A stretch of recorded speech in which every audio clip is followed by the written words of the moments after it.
Bonjour à tous, donc dans cette vidéo, nous allons regarder l'exercice résolu du chapitre sur la musique ou l'art d'entendre des nombres d'un enseignement scientifique pour le manuel Hatier. Donc c'est un exercice qui est page 205 de votre manuel et qui s'appelle des instruments de musique vieux de 10 000 ans. Donc on vous lit les lithophones.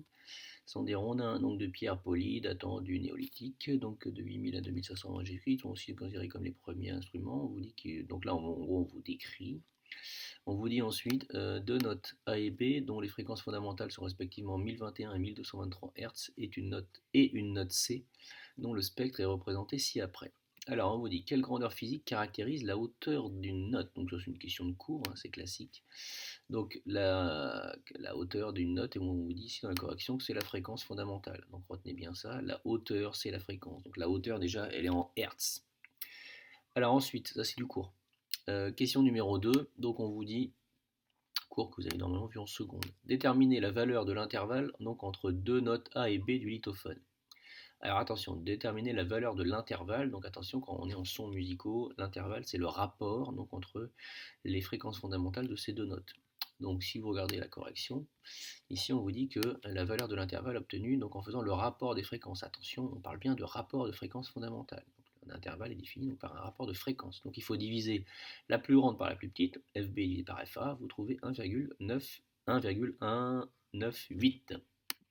Ensuite, on vous dit d'après les données, quel est le nom de l'intervalle correspondant à ces deux notes. Donc on vous donne ici dans les données donc des intervalles, octave, quinte, donc sonore, vous connaissez les rapports, et on vous dit aussi quarte et tierce mineure.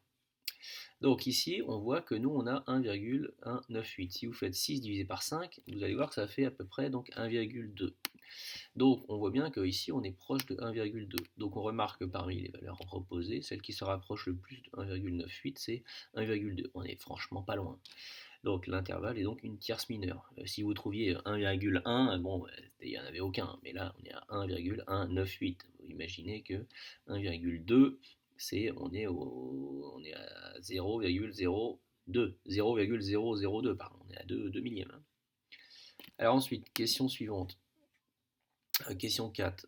En quoi le spectre montre que la note C, dont le spectre est ici, est un son composé des notes A et B? Alors, si c'est un son composé des notes A et B, on va le détailler. Alors déjà, on vous dit qu'est-ce qu'on nous dit sur les notes A et B. On vous dit que les notes A et B donc, ont des fréquences fondamentales respectivement de 1021 et 1223. Donc si la note C, c'est la somme des deux notes, ça veut dire qu'on doit retrouver donc, des pics fondamentaux à 1021 et 1223. Regardez bien ici, qu'est-ce qu'on voit?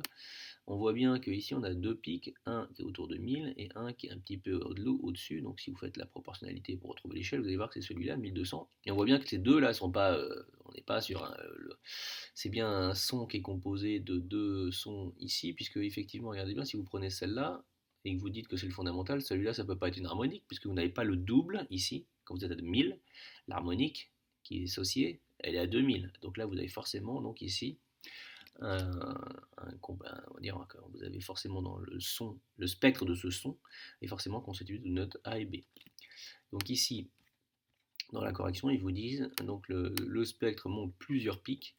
La note C est donc un son composé, effectivement, regardez bien, si vous prenez, donc là vous avez des groupes de deux pics, mais que vous retrouvez ensuite ici, et là vous voyez que vous avez toutes les harmoniques qui correspondent à ces deux sons, donc vous avez plusieurs pics. S'il n'y avait que ces deux-là, qui étaient les deux fondamentaux sans les harmoniques associées à chacun de ces deux, le premier, le deuxième, s'il n'y avait pas ça, ça serait un son pur, mais là vu qu'il y a des harmoniques, c'est un son composé.